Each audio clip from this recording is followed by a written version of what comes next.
Директорката на Домот за деца без родители 11 октомври Скопје, Ристенка Атанасова, е избркана од работа и оставена на улица. Ристенка Атанасова е самохрана мајка. Бранка Шишовска од Берово, директорка на Центарот за социјални работи, исто така е избркана од работа и оставена на улица.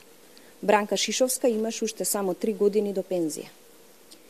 Избркана од работа оставена на улица е директорката на Центарот за социјални работи Неготино Роза Јаневска.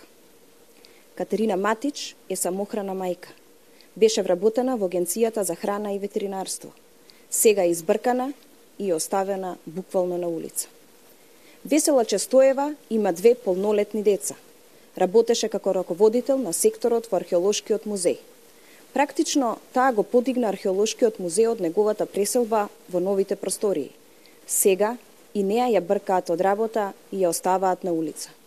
Ова се само дел од жените кои изминатиот период го осетија камшикот на режимот на Социјалдемократскиот сојуз. Списокот е долг. Десетици жени без никаква основа или аргументација добиваат откази или ги деградираат во институциите каде што работат.